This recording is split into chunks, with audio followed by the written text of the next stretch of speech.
Akash TV online, the centre of healthy culture, সুস্থ সংস্কৃতির প্রাণ কেন্দ্র।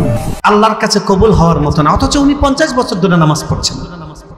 আমি বলছি মিলিয়ে দেখেন, যে কোনো মহল্লার মসজিদে আপনি আজকে এশার নামাজে খেয়াল করেন রুকু কয়টা লোক ঠিক মতো পিঠটা সোজা করে, সিজদাতে গিয়ে 95% মুসল্লি এই হাতের বাহু পাজরের সাথে এরকম করে লাগায় দেয়।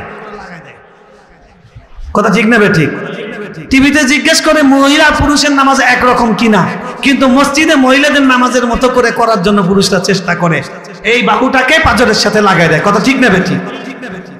সিজদা করে অধিকাংশ লোক, তারা এই যে হাতের এই গোস্তের মাংসের অংশটা, এটাকে কি বলে, আস্তিন, আর্ম, এই জায়গাটা মাটির সঙ্গে লাগিয়ে দেয়।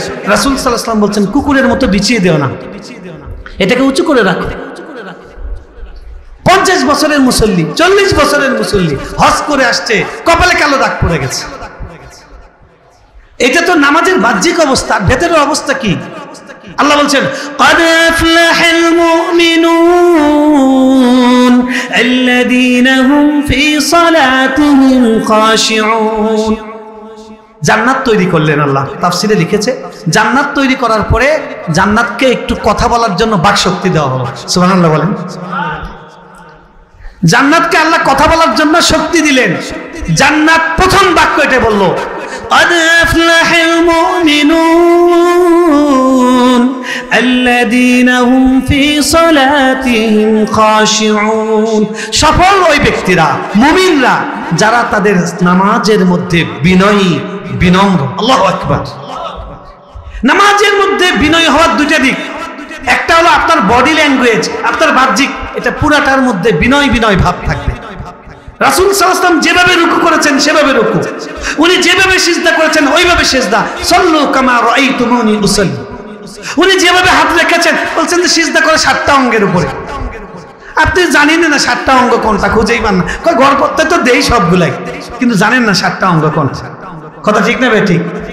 এই কথা ঠিক না বেঠিক? এই 7টা অঙ্গের উপরে সিজদা দিতে হবে। এই 7টা অঙ্গ চিনেন কে কে? হাত তুলেন তো একটু। আপনারাই দেখেন কয়টা হাত উঠছে।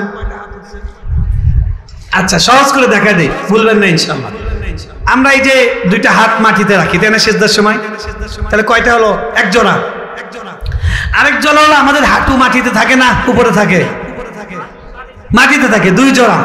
আরেকটা হলো আমাদের ওই যে পায়ের আঙ্গুলগুলো কোথায় থাকে, মাটিতে না উঁচুতে? তাহলে 6টা হলো, এই 3 জোড়া, 6টা। আর এই যে সেট, কপাল এবং নাক, এই একটা সেট। বোঝা গেছে? তাহলে কয়টা অঙ্গ হলো? কয়টা হলো? 7টা। তো রাসূল সাল্লাল্লাহু আলাইহি ওয়াসাল্লাম বলছেন 7টা অঙ্গের উপরে সিজদা দাও। 7টা অঙ্গ আমরা চিনি না। এই হলো আমাদের নামাজের অবস্থা।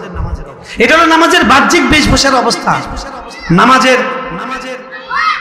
ওযু, নামাজের জন্য লা সালাতা বিগাইরি তুহুরিন, সালাত কবুল হয় না ওযু ছাড়া। নামাজ পবিত্রতা ছাড়া ওযু, নামাজ কবুল হয় না। কেউ যদি পবিত্র না হয় নামাজ পড়ে, হবে কবুল? মক্কা শরীফে পড়ছে, কাবা ঘরের ভেতরে ঢুকে পড়ছে, কিন্তু ওযু করে নাই, হবে? এখন এই ওযু সম্পর্কে জানে না। আমার না, এখানে একটু রাখেন না, একজনকে এই জায়গাতে সরাই দেন। এখন আপনি চিন্তা করেন যে আপনি ওযু করছেন, আপনার ওযুর বয়স 40, কিন্তু আপনি যখন হাত ধোন, ভালো করে আমাকে খেয়াল করেন, আপনি যখন হাত ধুচ্ছেন, আপনার হাতের যে কনুইটা ধুচ্ছেন, এখানে আরেকটা হাত আপনি চালনা করেন না। আপনার তো ওযু না হওয়ার রিস্ক 100%। কারণ ওযু অঙ্গগুলো যদি একটা পশম শুকনো থাকে, ওযু হবে? আপনি আজকে গিয়ে বেসিনে নিজে দেখেন, আলোর মধ্যে পানি চালন করে যে এরকম করে দিচ্ছেন, এরকম করে দিচ্ছেন, হাত দিয়ে এরকম করছেন না, ঢোকে নাকি? আল্লাহ রাসূল সাল্লাল্লাহু আলাইহি ওয়াসাল্লাম বলছেন ফালিয়াখাল্লিল বাইনাল আসাবি', আঙ্গুলগুলোর মধ্যে খিলাল করো, আঙ্গুলগুলোর মধ্যে এরকম করতে হবে। পায়ের আঙ্গুলের মধ্যে আপনার ডান দিক থেকে শুরু হবে, আপনার পায়ের কনিষ্ঠ আঙ্গুল থেকে আপনি কনিষ্ঠ আঙ্গুল দিয়ে এরকম করে দিবেন, তারপরে এভাবে এভাবে এভাবে, এগুলো নিশ্চিত কনফার্ম আপনাকে ভেজাতে হবে। অসংখ্য মুসল্লি আছে, অসংখ্য মুসল্লি আছে, তারা কোনোদিন কল্পনাও করেনি যে ওযুর সময় এরকম করে করতে হয়। কথা বলেন। আজকে আপনি মসজিদে আজানের পরে মানুষজন যখন ওযুখানে ওযু করে, তাদেরকে খেয়াল করেন কিভাবে ওযু করে। ভাই মাঝে মধ্যে এগুলো খেয়াল করি, মাঝে মধ্যে শুধু ইমামের জায়গায় দাঁড়ায় না, প্রত্যেকটা ইমামের দায়িত্ব মাঝে মধ্যে মুয়াজ্জিন সাহেবকে নামাজ পড়াইতে দেন, আপনি পেছনে নামাজ পড়েন, কাতারের অবস্থা দেখেন। কাতার তো একদম পুরা হলো রেল লাইনের মতো তেরা বাঁকা, একটা টঙ্গী মাশরেক আর গাজীপুর মাগরেব, একটা পূর্ব দিকে আরেকটা পশ্চিম দিকে, মানে কাতার ডান দিক থেকে বাম দিক পর্যন্ত যাইতে যাইতে ট্রেনের লাইনের মতো এরকম হয়ে গেছে। আবার মাঝখানে কিছু আছে এরকম অ্যাব্রো থ্যাব্রো, কথা ঠিক না বে ঠিক? অথচ হাদিসে স্পষ্ট আছে। কেউ নাই, এটা একটু এদিক দেন না, কই কেউ নাই, এত গরম লাগছে, ফ্যানটা দিক করে দেন। রাসূল সাল্লাল্লাহু আলাইহি ওয়াসাল্লাম কি করতেন? তিনি একামত দিচ্ছেন, বেলাল রাদিয়াল্লাহু তাআলা আনহু তিনি দাঁড়িয়ে গেছেন, এখন নামাজের পড়তে শুরু করবেন। হঠাৎ করে তিনি বের হয়ে তার যে ধনুক দিয়ে, সাহাবীরা যে দাঁড়িয়েছেন ধনুক দিয়ে এরকম করে দেখি সোজা হয়েছে কিনা, সোজা হয়েছে। আর আমাদের মুখ দিয়ে এই কথা আসেই না, কাতার সোজা করুন, কথা ঠিক না ঠিক? আমাদের নামাজের অবস্থাটা কি? এরপরে নামাজের ভেতরের সৌন্দর্যের কথা যদি চিন্তা করেন, আপনি ভয় পাবেন যে আমার নামাজের মধ্যে কিছু আছে কিনা। আমাদের একজন সালাফ তিনি কাঁদছিলেন, একদিন তিনি কাঁদছিলেন অনেকক্ষণ ধরে। ওনাকে বলে কাঁদেন কেন? বলে কাঁদছি আমি এই কথা মনে করে, আল্লাহ কত দয়ালু। তিনি দয়া করে বলেছেন ফাওয়াইলুল লিল মুসাল্লিন আল্লাযীনা হুম আন সালাতিহিম সাহুন। বলছেন আমি কাঁদছি এই কথা মনে করে যে আল্লাহ দয়া করে বলেছেন ধ্বংস ওই মুসল্লিদের জন্য, ওই নামাজীদের জন্য যারা তাদের নামাজের ব্যাপারে উদাসীন, যারা তাদের নামাজের ব্যাপারে কি উদাসীন। উনি বলছেন আল্লাহ কত দয়া, উনি যদি খালি বলতেন আল্লাযীনা হুম ফি সালাতিহিম সাহুন, যারা তাদের নামাজের মধ্যে উদাসীন, তাহলে আমরা কেউ বাঁচতাম না, সবগুলো জাহান্নামে যাইতাম। নাউজুবিল্লাহ। নামাজের ব্যাপারে উদাসীন, নামাজের মধ্যে উদাসীন এই কথাটা উনি বলেন নাই, নামাজের ব্যাপারে উদাসীন। কারণ নামাজের মধ্যে উদাসীন বললে আমরা সব ধরা খাইতাম, কথা ঠিক না বেঠিক? ইমামের ভুল হয়েছে, একজন লোক লোকমা দিছে কোনার থেকে, আমি তখন আকাশ থেকে বললাম কিছু ঘটনা ঘটছে নাকি, কি রে লোকজন হঠাৎ করে লোকমা দিলে কি হয়েছে, আমি খুঁজেই পাচ্ছি না সমস্যা কি। তাহলে নামাজের কোন জায়গায় আমি আছি, কোথায় আমি আছি? নামাজে আপনি তৃতীয় রাকাতে গেছেন, আপনার এখন মনে পড়ছে না প্রথম দুই রাকাতে কোন সূরা দিছিলাম, প্রথম রাকাতে কি সূরা নাস দিলাম নাকি, পরের রাকাতে তো সূরাই খুঁজে পাওয়া যাবে না, কথা ঠিক না বেঠিক? ওই যে সৌদি আরব থেকে লম্বা জুব্বা পরে আসছে, গল্পটা তো জানেনই আপনারা। বেটারা এখন সামনে নিয়ে জোর করে দিচ্ছে সামনে যে নামাজ পড়ান। বেটা যতই কয় আমির ভাই জুব্বা পরে আইছি, ওইটা ওদের পোশাক, কোনো ডিগ্রি নিয়ে আসি নাই, আমি তো মদিনা বিশ্ববিদ্যালয়। না না, সৌদি থেকে আসছেন, আপনারই নামাজ পড়েন। আপনার দেখে যেন মনে হইতেছে ইমামের এরকম খাওয়া নাই। আমার পাশে যদি একজন সৌদি প্রবাসী দাঁড়া, আমার ওখানে কোনো খাওয়া আছে? আমার তো দেখলে পছন্দ হইব না, দাঁড়িয়ে নেই। তো বেচারা দিছে, এখন বেচারা প্রথম রাকাতে সূরা নাস পড়ছে, এখন সিজদায় গিয়ে চিন্তা করতেছে আর পরের রাকাতে কোন সূরা পড়ব। সেই জন্য চিন্তা করছে সামনে একটু বের হওয়ার জায়গা আছে, সব সিজদা হে এটা থুয়ে ভাগছে। তো আমাদের অবস্থা তো এইরকম। আল্লাযীনা হুম আন সালাতিহিম সাহুন। প্রিয় মুরব্বিরা, আল্লাহকে ভয় করি, একটু নিজের ব্যাপারে নিজে চিন্তা করি। জীবনটা আমরা কিসে ইনভেস্ট করছি? আপনার আমার জীবন শুধু এর জন্য নয়।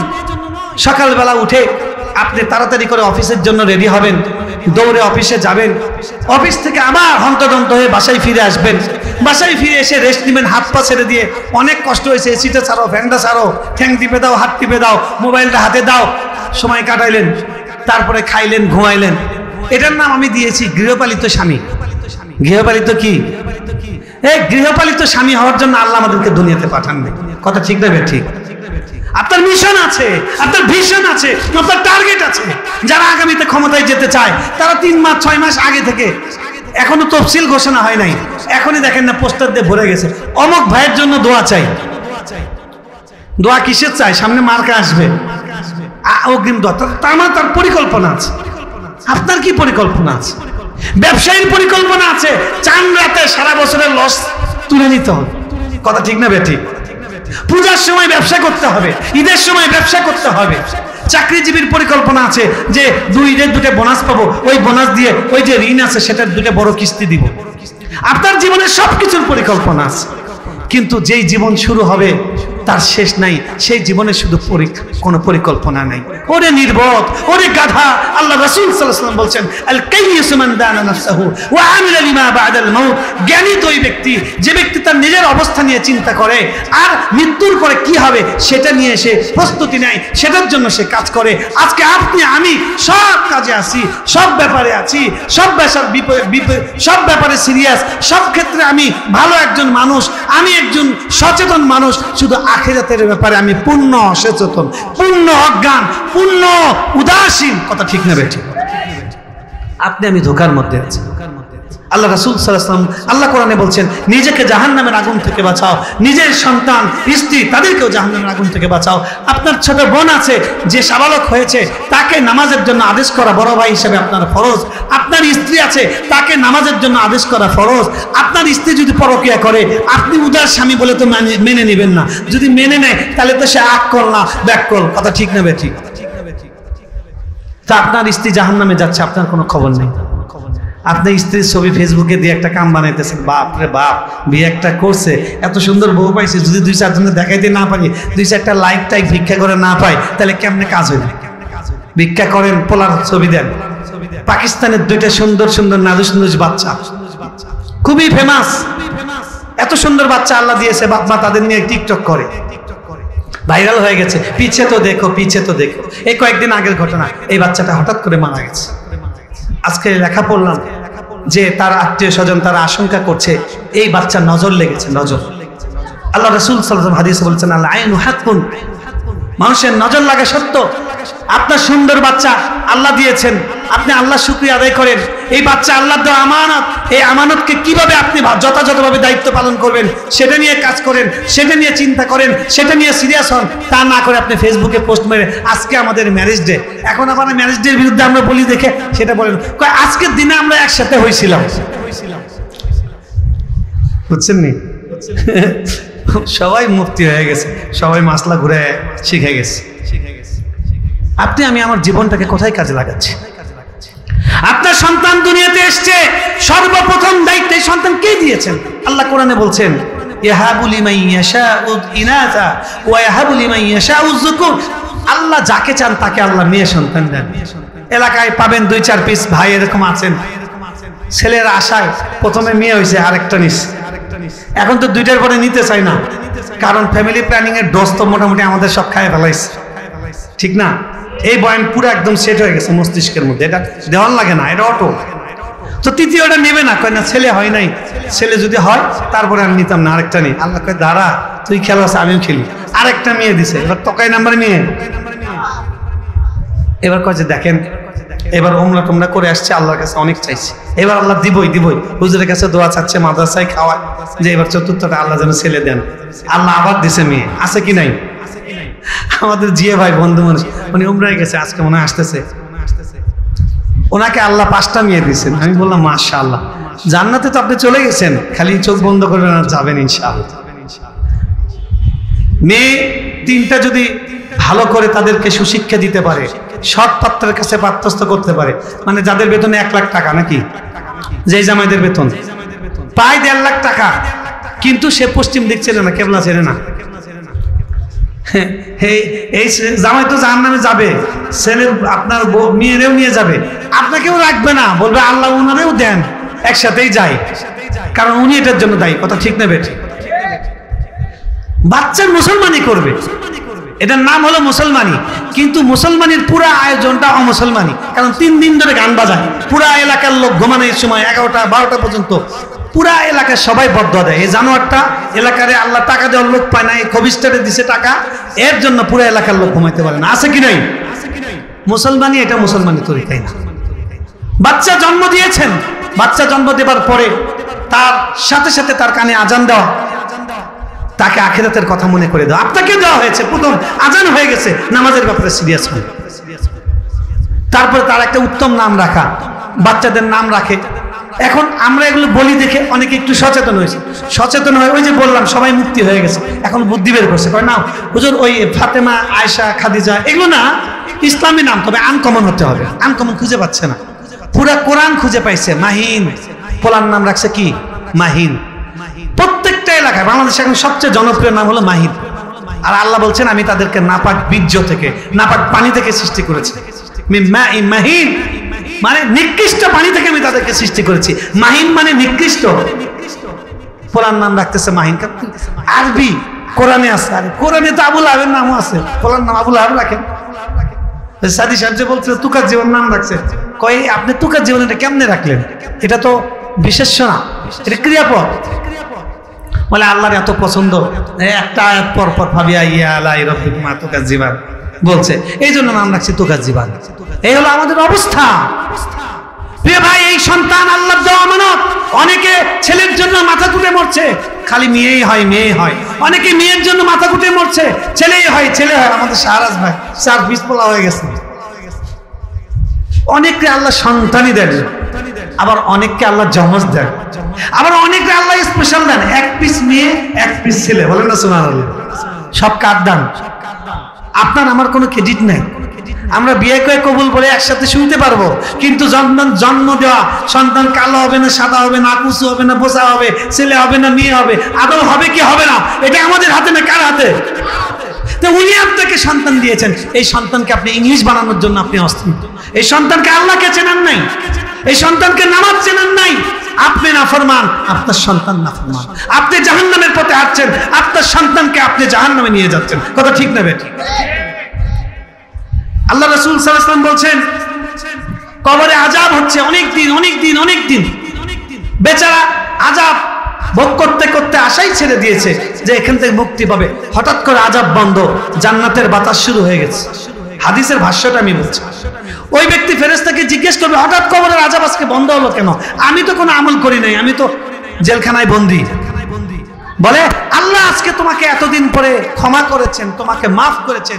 বিইস্তিগফারি ওয়ালাদিকা লাক, তোমার সন্তানের তোমার পক্ষ থেকে তোমার জন্য আল্লাহর কাছে আজকে ইস্তেগফার করেছে, এমন ভাবে ইস্তেগফার করেছে আল্লাহ সেই ইস্তেগফার কবুল করেছেন, তোমার কবর আযাব মাফ হয়ে গেছে, আল্লাহ তোমাকে মাগফিরাত দান করেছে।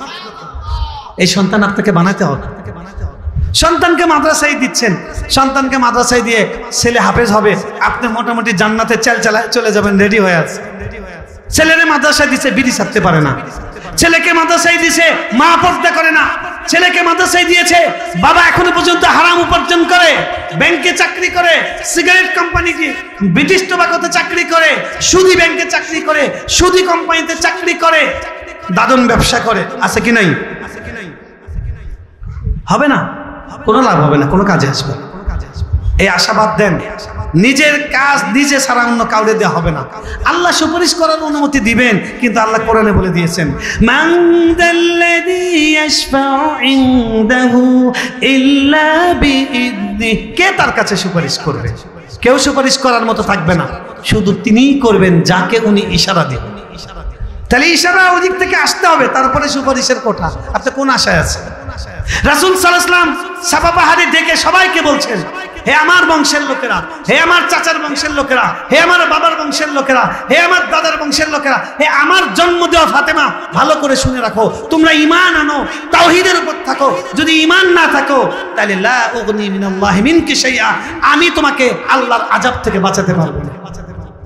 আপনি আমি আশা করে বসে আছি, নামাজ পড়ে না, রোজা রাখে না, ঈমানের ফরজ কি সে জানে না, ঈমানের রুকন কি জানে না, ঈমান কিভাবে চলে যায় জানে না। ওই জন্য উনি টক শোতে উনি বলে যে দেখেন, যত যাই হোক ইসলাম যেহেতু আছে তাই আমি এই দলটাকে ঘৃণা করি। ইসলাম শব্দ যতদিন থাকবে ঘৃণা করি, ইসলাম যদি বাদ দেয় তাহলে আমি তাকে সাপোর্ট করার জন্য চিন্তা করতে পারি। তার ঘৃণা কিসের প্রতি? দলের প্রতি না ইসলামের প্রতি? আছে মুসলমান, আছে মুসলমান।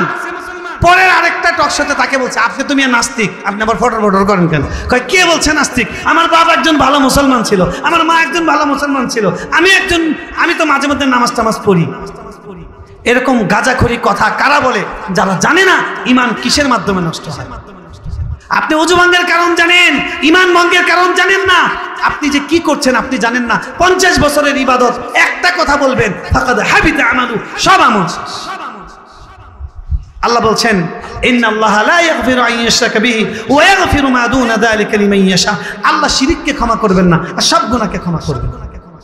অথচ কবরকে পূজা করে ছেলে হয় না, বাইজিদ বুস্তামির কাছে যায়, বউরে নিয়ে গিয়া ওই পচা বানোয়ার ভুয়া কচ্ছপ, ওই কচ্ছপের ময়লা পানি ওইটা খাওয়ায় কি খাওয়ায় না? আরে সবাই কষ্ট করে গ্রামে যায় মা বাবার সাথে ঈদ করার জন্য। এই নরদাম টঙ্গীর থেকে যায় মাইজ ভান্ডারিতে, টঙ্গীর থেকে যায় খাজা অমকের কাছে। কিরে ওইখানে খাজা কয়? ওখানে তো গেলে আমরা দেখি শুধু গাজা। কথা ঠিক নেবে ঠিক? খাজা আছে কোথাও? যেখানেই খাজা ওখানেই গাজা। কথা বলেন, যেখানেই খাজা। হ্যাঁ, আপনি খাজার কাছে যান কেন? আল্লাহ বলছেন, কোরআনে বলছেন, وَإِذَا سَأَلَكَ عِبَادِي عَنِّي فَإِنِّي قَرِيبٌ। আমার সম্পর্কে যদি জিজ্ঞেস করে আমি কোথায়, আপনি বলেন যে খুঁজো না, খোঁজার দরকার নাই, তুমি খালি ডাকো, উনি তোমার কাছেই আসেন। সুবহানাল্লাহ। আর চিটাগাঙে যায়, আজমির শরীফ যাচ্ছে, হুজুর দোয়া করেন একটু, আজমির শরীফ যাচ্ছে।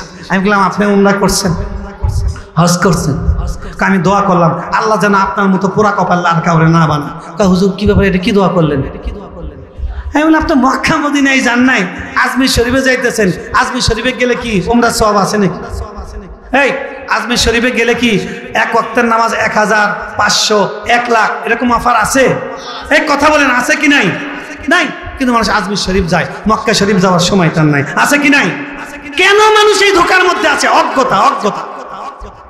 আপনি মোবাইল চেনেন, আপনি অ্যান্ড্রয়েড চেনেন, আপনি আইফোন চেনেন, আপনি গুগল বোঝেন, আপনি হোয়াটসঅ্যাপ বোঝেন, আপনি স্কাইপ বোঝেন, আপনি টেলিগ্রাম বোঝেন, আপনি শুধুমাত্র এটা বোঝেন না যে সূরা ফাতিহার মধ্যে একটা আয়াত যদি অশুদ্ধ থাকে আপনার নামাজ হবে না। আপনার নামাজ যদি না হয় আপনার ঈমান থাকবে না। ঈমান যদি না থাকে আপনি মারা যাওয়ার পরে 10টা গরু জবাই করে খাওয়াইলেই আপনার জান্নাত যাওয়ার কোনো সুযোগ নাই। কথা বলেন। কুমিল্লার ঘটনা দেখছেন, রাজশাহীর ঘটনা। এক বেটা ঋণ নিয়া, ঋণের জ্বালায় জর্জরিত, সুদ টানতে টানতে শেষ। তারপরে এই বেচারা মারা গেছে। ঋণের টেনশন সহ্য করতে না পেরে হার্ট অ্যাটাক করে মারা গেছে। মারা যাওয়ার পরে তার আত্মীয় স্বজন তাদের যে মারা গেছে না, এই 40 করতে গেছে, 40 মধ্যে 1200 লোককে খাওয়াইছে, ওইটাও আবার ঋণ করে খাওয়াইছে। বলেন নাউজুবিল্লাহ। যারা ইসলাম শিখবে না, জ্ঞান অর্জন করবে না, তাদের অবস্থা এরকম। বাবা মারা গেছে, মসজিদের গেটে এসে হুজুর কয় কেন, বড় হুজুর কি হয়েছে? আব্বা মারা গেছে। তা আব্বা মারা গেছে, এরপরে কি পায়ের জুতাটা খুলে একটু মসজিদে ঢোকা যায় না? কয় ওযু নাই। কি নাই? কি হয়েছে? ওইখানে কি মুতে পানি নাই না? তো আপনি পেশাব করে পানি নেন না, মসজিদে ঢুকে লজ্জা পাচ্ছেন, এখনই চিৎপাটাং হয়ে পড়বেন আর মরবেন, দুপ করে পড়বেন, চুপ হয়ে যাবেন, আপনাকে কবরে রেখে আসবে। মানুষ বলবে বিসমিল্লাহি আলা মিল্লাতি রাসূলিল্লাহ, ফেরেশতা বলবে মিল্লাতি শয়তান তো তুই আইছস, খালি যা তোরা এখান থেকে সর, দেখ মায়ের তারে কি কয়। কথা ঠিক না বে ঠিক? প্রিয় বন্ধু, এই সমালোচনাগুলো করার উদ্দেশ্য আপনি আমি আমার জীবনটাকে ধোকার মধ্যে রেখেছি। আপনার সব ঠিক আছে, খাওয়া ঠিক আছে, ঘুম ঠিক আছে, আপনি ভালো তরকারির জন্য, টাটকা সবজি পাওয়ার জন্য চেরাগালি বাজার যান, আপনি বাসার সামনে ভ্যান থেকে কেনেন না। আপনি টাটকা মাছ পাওয়ার জন্য আপনি চেরাগালি মাছ বাজারে সকালবেলা ঘুম থেকে উঠে ওই দিন গেছেন, ফজরে যাইতে পারেন না, কিন্তু সকালবেলা আব্দুল্লাহপুর গেলে টাটকা মাছ কম দামে পাওয়া যায়, আপনি আব্দুল্লাহপুর যাইতে পারেন। আপনার পেটের ভালো বোঝেন, আপনার পোশাকের ভালো বোঝেন, আপনার বইয়ের ভালো বোঝেন, কিন্তু আপনি নিজের ভালো বোঝেন না। এই দুনিয়াতে আপনার চেয়ে নির্বোধ আর কেউ নেই। কথা ঠিক না? প্রিয় ভাই, যে আয়াত দিয়ে শুরু করেছিলাম সেই কয়েকটা কথা বলে শেষ করে দিচ্ছি। এই যে সন্তান আল্লাহ দিয়েছেন, এটা কে দিয়েছেন? আল্লাহর দেওয়া আমানত। এই সন্তানকে চাইলেই আপনি নান্টু, বন্টু, ফাল্টু, শিউলি, চামেলি, জুই, বকুল, শেফালি এগুলো নাম রাখতে পারবেন না। এগুলো নাম রাখবেন, কিয়ামতের দিন আপনাকে নিয়ে টিটকারি করা হবে। কিরে লালটুর বাপ, কই আয় দিকা, লালটুর বাপ নান্টু দিকা, শরম লাগবে কি লাগবে না? এখানে তো লোক হাত দিয়ে গোনা যায়, কিয়ামতে কি হাত দিয়ে গোনা যাবে? সন্তান আল্লাহ দিয়েছেন, প্রথম হক তার একটা ভালো নাম রাখবেন। বলেন কি রাখবেন? আবার ভালো নাম এরকম না যে কোরআন থেকে খুঁজে বের করছে, আনকমন, মাহিন, পচা, নাপাক পানি দিয়ে তৈরি করছে। নাম রাখবেন, আলেমদের কাছে জিজ্ঞেস করে রাখবেন। ডাইরেক্ট নবী, সাহাবী তাদের নামে নাম রাখবেন, অর্থও জানতে হবে। সবারই নাম, অসুবিধা কি? আল্লাহ নবীর মহল্লায় প্রত্যেকটা ঘরে আব্দুল্লাহ ছিল। হাদিসে তো আবাদেলা আরবা আছে, প্রত্যেকটা ঘরে আব্দুল্লাহ, আব্দুল্লাহ ইবনে ওমর, আব্দুল্লাহ বিন আবু বকর, আব্দুল্লাহ বিন মাসউদ, আব্দুল্লাহ ইবনে, আব্দুল্লাহর অভাব নাই। আব্দুল্লাহ বিন যায়েদ, অভাব নাই। আব্দুল্লাহ বিন আব্দুল্লাহ, এইরকম আছে, তো সমস্যা কি? কোনো সমস্যা নেই। বাচ্চাদের নাম ভালো রাখা 1 নম্বর হক। এখন মুখস্থ করেন, অভিভাবক হিসেবে আপনার কাছে আল্লাহ সন্তান আমানত দিয়েছেন, এই আমানতকে যথাযথভাবে আদায় করার জন্য 1 নম্বর কাজ কি বলেন? সন্তানের কি করা? 7ম দিনে নামের ঘোষণা দিবেন, 7ম দিনে আকিকা দিবেন। হুজুরের কাছে মাসলা জিজ্ঞাবেন না, কুরবানির গরুর সাথে দিলে হয় কি হয় না। ছোট লোকে মাসলা কেন জিজ্ঞেস করেন? আল্লাহকে একটা কুরবানি দিবেন বছরে, ওই কুরবানির মধ্যে আবার একটু লাভ করতে চাচ্ছেন, একটা খাসির দাম 12,000 টাকা, 12,000 টাকা আল্লাহকে দেন না, উনি আপনাকে 12 লাখ দিবে। সবাইরে দিলে কমে, আল্লাহকে দিলে দিয়ে দেখেন। 7ম দিনে আকিকা দিবেন। যেদিন বাচ্চাটা হয়েছে মনে রাখবেন, তার আগের দিন, পরের সপ্তাহে তার আগের দিন আকিকা দিবেন। আমি বলছি না পরে দিলে হবে না, সেই মাসলা আমি যাচ্ছি না, কিন্তু রাসূল সাল্লাল্লাহু আলাইহি ওয়াসাল্লাম দিয়েছেন, দিতে বলেছেন। 2 নম্বর হক, এই আকিকা দিবেন, আকিকার সাথে নাম ঘোষণা করবেন, গেল 2টা কাজ। 3 নম্বর হক, এই বাচ্চাকে নাফরমানির পরিবেশ না, আল্লাহর আনুগত্যের পরিবেশ দেওয়া। আপনার বাড়িতে সকাল বিকাল গান বাজে, আপনার বাড়িতে বিশাল একখান নেতার ছবি ঝুলে রাখছেন, মোষ হলো একদম এরকম ঠোঁট পর্যন্ত এসে ঠেকে গেছে। নেতাদের ছবির মধ্যে মোষ এত বড় থাকে না, কি বলেন? রাগ করেন না, রাগ করবেন নাকি? রাগ করলেও কিছু করার নাই, কিছু যায় আসে না। নেতাদের ছবি ঘরের মধ্যে রাখেন না। এই নেতারা যখন মাইক শুরু হয়, আগে আপন জান বাঁচা। এই কথা বলেন, এই হেলিকপ্টারে করে যারা ভাগছে বাংলাদেশের, নেপালের, কেউ কি জনগণকে সাথে নিছে? দেখছেন শামীম ওসমানের ছবি, দুবাইয়ে সে বউ বাচ্চা নিয়ে ছাদখোলা প্রাইভেট কারের মধ্যে ঘুরছে, কি ফুরফুরা ভাব। আরেক আরাফাত বদ টাউট বাটপার, এই বাটপার সে কলকাতা বলে এতদিন সময় পায় নাই, এখন একটু চুলের যত্ন নিচ্ছি, চুলগুলো সাদা হয়ে গেছিল, ওকে কালো করছে। তো এরা দেশের টাকা চুরি করে গিয়ে আরামসে ওখানে খাচ্ছে, নিজেদের বডি ফিটনেস ঠিক করতেছে, আর আপনারা তাদের অনুসারী হয়ে ঘরের মধ্যে নেতার ছবি ঝুলে রাখছেন। ওখানে আসলে ছবি ঝুলান নাই, ওখানে লিখে দিচ্ছেন এই ঘরে ফেরেশতার প্রবেশ নিষেধ।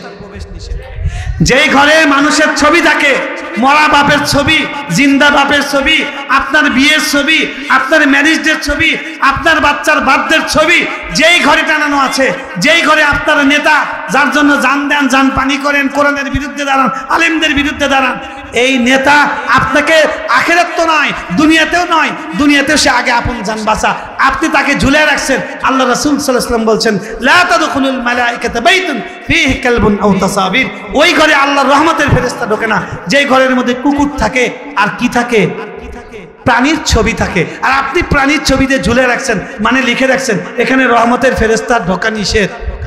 এজন্য বিয়ের মহারণা 50 লাখ টাকা, কিন্তু 50 দিনও বিয়ে টেকে নাই, ভেঙে গেছে। কথা ঠিক না বেঠিক? রহমতের ফেরেশতা আসা নিষেধ। এত সন্তান করে কষ্ট করে ঘুষ খেয়ে চুরি করে বাটপারি করে সন্তানকে ভালো স্কুলে পড়াইছেন, ভালো কলেজে পড়াইছে, এখন ছেলে গেছে বিদেশে, আপনি হসপিটালে ফোন করছে, তোমার আব্বার অবস্থা মুমূর্ষ, তোমার নাম বারবার নিচ্ছে, বলে বারবার নিচ্ছে, নিতে থাকুক, উনি মারা গেলে আঞ্জুমানে মফিদুল ইসলামে দিয়ে দিবেন। কি এটা কি বানোয়াট গল্প না? এরকম ঘটনা সত্য আছে। কার জন্য আপনি ব্যয় করছেন? কার জন্য আপনি কাজ করছেন? প্রিয় বন্ধুরা আমার, ভালো করে চিন্তা করেন, ভালো করে চিন্তা করেন, আপনি আপনার কাজ করছেন। যেই সন্তানের জন্য আপনার মসজিদে যাওয়ার সময় নাই, এই সন্তান আপনার কবরে কাজে আসবে না, আপনার হাসরে কাজে আসবে না, আপনার দুনিয়াতেও কাজে আসবে না। কথা ঠিক নেবে? এই সন্তান একটা মেয়েকে পছন্দ করে, আপনি তাকে পছন্দ করেন না, দেখতে পারবেন এই সন্তানের চেহারা কাহাকে বলে। কি মহল্লার মধ্যে 2-1টা উদাহরণ আছে কি নাই? পোলা বিয়ে করছে 2 বছর হয় না, 1.5 বছর হয় নাই, এখন বলে আব্বা তোমার কথাবার্তার সাইজ বেশি ভালো না, তোমার জন্য আমি বউ নিয়ে থাকতে পারবো না, গেলাম গা। সাইজ ভালো হবে কোথেকে? তোরে তো জন্ম দিছিল ভুল করে, এই জন্য তো ভালো না, উনি তো লোক ভালো না, তোরে জন্ম দিয়েই তো ভুল করছে। আছে কি নাই? এরকম বহু বাবা আছে চোখের পানি পড়ে, বহু মা আছে গুমড়ে গুমড়ে কাঁদে, মানুষের কাছে বলতেও পারে না, কারণ মানুষ তাকে আবার খারাপ মন্তব্য শোনাবে, ভিতরে দুমড়ে দুমড়ে মরছে। আপনার আমার হাতের কাম, আপনার আমার দায়িত্ব। দুনিয়াতে এসছে, আল্লাহর আজান দিয়ে কানে প্রথম আল্লাহর পরিচয় দিব, তারপরে আল্লাহর খুশি করার জন্য সুন্দর নাম রাখবো, আল্লাহর কাছ থেকে রহমত পাওয়ার জন্য কুরবানি করে আকিকা করে তার জন্য দোয়া করব। তারপরে যখন তার কথা ফোটা শুরু হবে তার মুখ দিয়ে আল্লাহ শব্দ বাইর করার চেষ্টা করব। বলে আল্লাহ আল্লাহ লা ইলাহা ইল্লাল্লাহ। বাচ্চাকে শেখাও আসসালামু আলাইকুম বলো, বিসমিল্লাহ বলো, আলহামদুলিল্লাহ বলো, মাশাআল্লাহ বলো, জাযাকাল্লাহ বলো। আপনি শিখেছেন thank you thank you thank you. ও কতটা ঠ্যাং দিমু ঠ্যাং দিমু ঠ্যাং দিমু ঠ্যাং দিমু, গরুর টানা আমারটাই দিমু। কি কথা ঠিক না মিথ্যা? কথা ঠিক না বেঠিক? সন্তানকে আপনি আল্লাহর সঙ্গে পরিচয় করেন।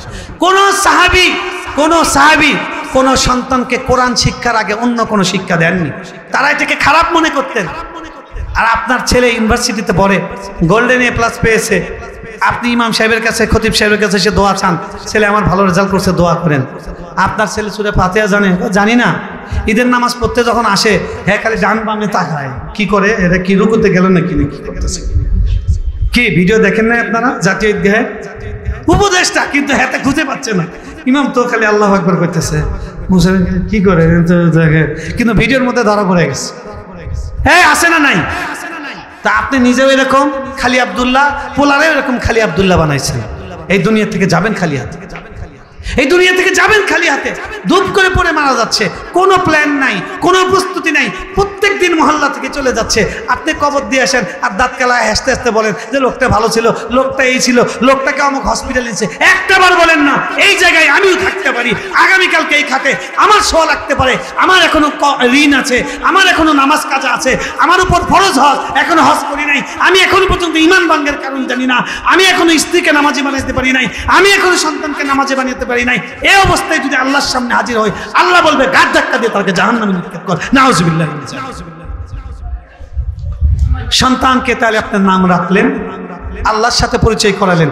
এটা 5 বছরের আগেই যখন কথা ফুটবে তার মুখ দিয়ে আপনি thank you, good morning, good night এগুলো না শিখে তাকে শিখাবেন জাযাকাল্লাহু খায়রান, আসসালামু আলাইকুম ওয়া রাহমাতুল্লাহ, বিসমিল্লাহ। আল্লাহ রাসূল সাল্লাল্লাহু আলাইহি ওয়াসাল্লামের সামনে সাহাবী খাচ্ছেন, এদিক থেকে নিচ্ছেন, উনি হাত ধরলেন, এই ছেলে যখন খাবে খাওয়ার শুরুতে বলবে বিসমিল্লাহ। যখন খাবে ডান হাত দিয়ে খাবে, ডান দিক থেকে খাবে, সামনে যেখানে আছে সেখান থেকে খাবে, খাবার দোষ ধরবে না। আপনার সন্তানকে এগুলো শিক্ষা দিয়েছেন কিনা চিন্তা করেন। আমি হলফ করে বলতে পারবো মাদ্রাসায় 14-15 বছর পড়েছি, পড়াইছি আরো 14-15 বছর, এরপরে তো প্রতিদিনই পড়ি, এমন তো দিন যায় না যেদিন পড়া হয় না। কিন্তু আমি এখনো পর্যন্ত হলফ করে বলতে পারবো এই এতগুলো পড়ে এতগুলো শিক্ষককে দেখে অতটুক শিখতে পারিনি যতটুক আমার মায়ের কাছ থেকে শিখতে পেরেছি। মারা হলেন প্রথম বিদ্যালয়। এই জন্য এই যুবক, তুমি বিয়ে করবা, তুমি চিন্তা করতেছো আমার বন্ধুর বউটা এত সুন্দর, আমার এর থেকেও সুন্দর লাগবে। এই পরিকল্পনা ভালো পরিকল্পনা না। যদি সুন্দর পাও আলহামদুলিল্লাহ, কিন্তু চিন্তা করতে হবে আমি শুধু একজন বউকে আনছি না, আমি একজন মাকে ঘরে আনবো। একটা গাছ আনবো, গাছ যেই গাছ থেকে আমি ফল আশা করি। আপনি যদি গাছ লাগান তেঁতুলের, আপনি সেখান থেকে কিন্তু মিষ্টি ল্যাংড়া আম পাবেন না। কথা ঠিক না বেঠিক? আপনাকে দেখতে হবে বিয়ের আগে আপনার স্ত্রী সে কি জেনে বিচার করেছে কিনা, তার এক্স কয়টা, তার ফেসবুকের মধ্যে কয়বার লিখছে, ইনার রিলেশনশিপ আছে কি নাই, এগুলো চেক করে দিনদারি দেখে। আল্লাহ রাসূল সাল্লাল্লাহু আলাইহি ওয়াসাল্লাম বলছে ফাসফার বিজাতিদ দ্বীন, দিনদারি দেখে বিয়ে করো। আপনাকে মা সিলেক্ট করতে হবে, ভালো দেখে মা সিলেক্ট করতে হবে। ওমর রাদিয়াল্লাহু তাআলা বলছেন যদি বিয়ের জন্য কোনো ফজিলত কোরআন হাদিসে কোথাও না থাকতো, তারপরেও আমি বিবাহটাকে এই জন্যই করতাম যে বিবাহের মাধ্যমে সন্তান হয়, আর এই সন্তান বাবা দুনিয়া থেকে চলে যাওয়ার পরে সে হাত তুলে এটা বলতে পারবে রব্বির হামহুমা কামা রব্বায়ানি সাগীরা। পড়েন রব্বির হামহুমা কামা রব্বায়ানি সাগীরা রব্বির ফিরলি ওয়ালিওয়ালিদাইয়া ওয়ালিল মুমিনিনা ইয়াওমা ইয়াকুমুল হিসাব ওয়াগফির লি আবি। সবাই আমার সাথে বলেন ওয়াগফির লি আবি ওয়াগফির লি আবি ওয়াগফির লি আবি। আল্লাহ আমার বাবাকে ক্ষমা করে।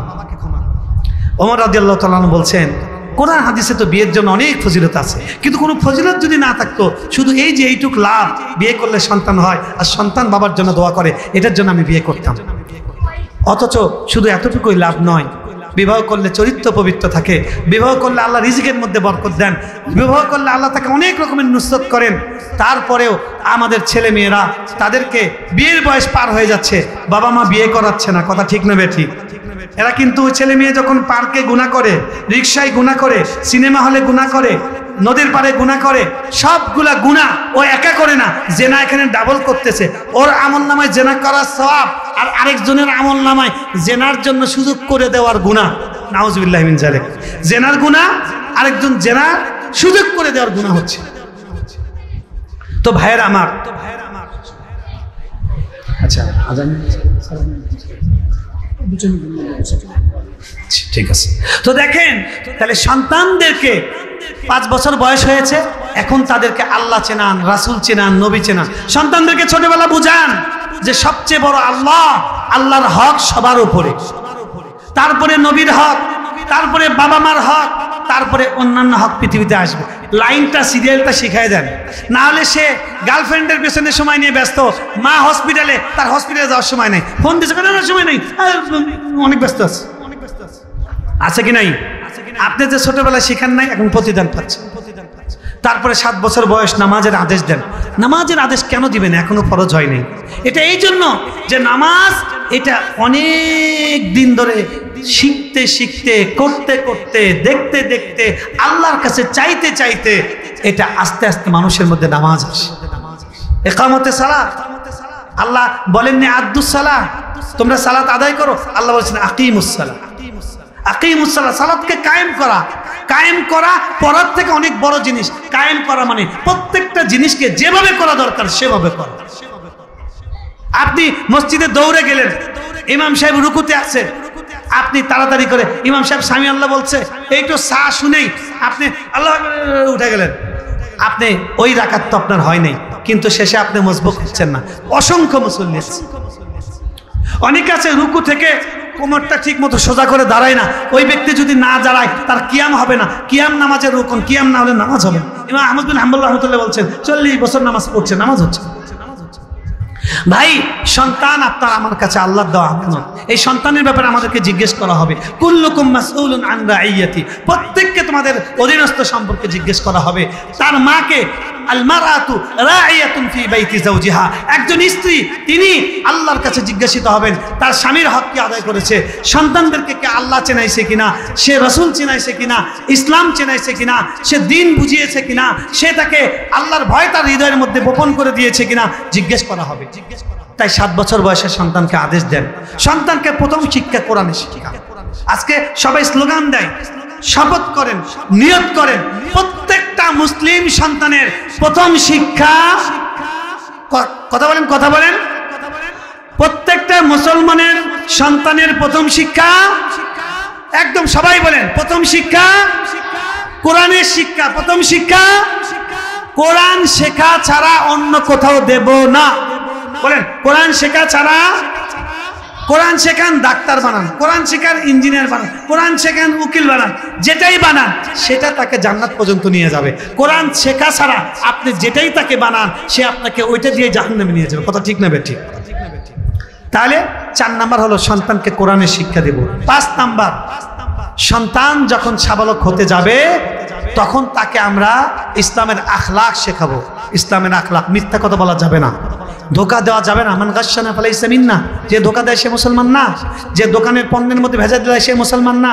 যে মানুষের সাথে চিটারি করে ফেসবুকে ফেক আইডি বানায়, বুড়া মানুষ বয়স 55-13 বছরের মেয়ের সাথে 15 বছরের মেয়ের সাথে রিলেশন করে যুবক সেজে, ধোকা ধোকা ধোকা, এরা আমার উম্মত না। এটা সন্তানকে শেখান। সন্তানকে শেখান বাবার হক আছে তার উপরে, মায়ের হক আছে তার উপরে, উস্তাদের শিক্ষকের হক আছে, এলাকার হক আছে, দেশের হক আছে, উম্মতের হক আছে।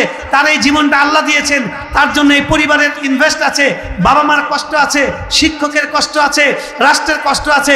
সে একজন বান্ধবী 3 দিনের পরিচয়, তার জন্য সে গলায় ফাঁস দিতে পারে না। তার জীবনের অনেক মূল্য আছে। এটা সন্তানকে শেখান, না হলে কাঁদতে হবে অনেক বাবা মা কাছে। প্রিয় ভাই, শেষ কথা হলো এই সন্তানের ব্যাপারে আল্লাহর কাছে জবাবদিহি করতে হবে। তাই সন্তানকে আপনার সর্বশেষ দায়িত্ব তাকে উত্তম জীবন সঙ্গী দেওয়া। সন্তানের কি দেওয়া বলেন? আমি বাড়িওয়ালা, 5 তলার বাড়ি, আমার বিয়াই হতে হবে, বিয়াইন হতে হবে সাততলার বাড়ি, এটাই হলো আমাদের দায়িত্ব। কথা ঠিক না বেঠিক? বাড়ি যদি থাকে সমস্যা নাই, আলহামদুলিল্লাহ, না থাকলেও আলহামদুলিল্লাহ, কিন্তু তার দিনদারি থাকতে হবে। আল্লাহ নবী সাল্লাল্লাহু আলাইহি ওয়াসাল্লাম বলছেন, ইদা খাতাবা ইলাইকুম মান তারাদাউনা দীনাহু, এমন ব্যক্তি যদি বিয়ের প্রস্তাব নিয়ে আসে যার দিনদারি দেখে তুমি সন্তুষ্ট, ফাজাউইজু, বিয়ে দিয়ে দাও। যদি বিয়ে না দাও অনেক ফিতনা হবে, অনেক ফাসাদ হবে, অনেক ঝামেলা হবে। বহু সুন্দরী মেয়ে আছে, বয়স 45, বয়স 40, আর বিয়ে হয় না। এখন বিগত যৌবনে কেউ বিয়ের প্রস্তাব দেয় না। উনি এতদিন ছিল যে ওনার বিসিএস শেষ হলে তারপর আরেক বিসিএস ক্যাডারকে বিয়ে করবে, কিন্তু বিসিএস যখন শেষ হলো, যে জন দিবসে মনের হরসে জ্বালায় মোমের বাতি, আসু গৃহে তার দেখিবে না আর নিশিতে প্রদীপ বাতি। দিনের বেলা তো মম জ্বালায় শেষ করছেন, সন্ধ্যার পরে যখন আল্লাহর আলো নিভে গেছে, এবার তো বাতি জ্বালানোর মতো কিছু নাই। কথা ঠিক না বেঠিক? অনেক আজকে বাংলাদেশে বিয়ের উপযুক্ত 13 থেকে 15 লাখ মেয়ে আছে। এই প্রত্যেকটা মেয়ের জন্য তার বাবা মা দায়ী। এরা আল্লাহর কাছে ধরা খাবেন। একটা লেখা ফেসবুকে পড়েছি, দেখে বুকটা কেঁপে উঠেছে। একটা মেয়ে মারা যাচ্ছে, মারা যাওয়ার সময় তার পাশে বসে তার বাবা কাঁদছে। সেই মেয়েটা বাবার হাত ধরে বলছে, বাবা আমি যদি জাহান্নামে যাই, আল্লাহর কসম করে বলছি আপনার হাত ছাড়বো না, হাতটা ধরে টেনে জাহান্নাম মতো নিয়ে যাবো, নাউজুবিল্লাহি মিন যালিক। বাবা ভয় বলে, কি কষ্ট, তুই দুনিয়াতে চলে যেতেছিস? কয়, হ্যাঁ, আপনি আমার জন্য বিয়ের প্রস্তাব এসেছে একটার পর একটা। আপনার ইগো, আপনার বিয়ে আরেকটা বাড়ি থাকতে হবে, আপনার জামাই কালা হলে চলবে না, আপনার জামাই লম্বা হতে হবে, সবকিছু মিলাইতে গেছেন। এটা কি মেশিন দিয়ে বের করা প্রোডাক্ট নাকি? কিছু মিলবে, কিছু মিলবে না, এভাবেই মিলাইতে হবে। আপনার জন্য আমার বিয়ে হয়নি, আপনার জন্য আমি জিনার মধ্যে লিপ্ত হয়েছি, আপনার জন্য আমি জীবনটা সুভোগ করতে পারি নাই, আমি অকালে ঝরে যাচ্ছি, আপনাকে আমি কিয়ামতের দিন আপনাকে আল্লাহর কাছে ধরবো, নাউজুবিল্লাহি মিন যালিক। এই জন্য বাবারা সন্তানদেরকে নেক পাত্রের সঙ্গে বিয়ে দিব। আল্লাহ রাব্বুল আলামিন আর সারা জীবন মৃত্যু পর্যন্ত ছেলে মেয়েকে নামাজের আদেশ দিব। যতবার নামাজে যাবেন, যতবার মসজিদে যাবেন, প্রত্যেকবার মেয়েকে বলবো, এই যাও ওযু করো, নামাজ পড়ো। ছেলেকে এই আমার সঙ্গে চল, এই আমার সঙ্গে চল। ফজরে যাওয়ার সময় মুখে পানির ছিটা মারবেন, কলিং বেল বাজাবেন, জোরে করে গেটে ধাক্কা দিবেন, পারা যাবে ইনশাআল্লাহ। আল্লাহ রাব্বুল আলামিন আমাদের সকলকে অভিভাবক হিসাবে আমাদের সন্তানদের প্রতি যে করণীয় আছে সেই করণীয়গুলো আদায় করার তৌফিক দান করেন। আল্লাহ রাব্বুল আলামিন আমাদের সকলকে চক্ষু শীতলকারী কুররাতা আয়ুন সন্তান দান করেন। ওয়া আখিরু দাওয়ানা আনিল হামদুলিল্লাহি রাব্বিল আলামিন।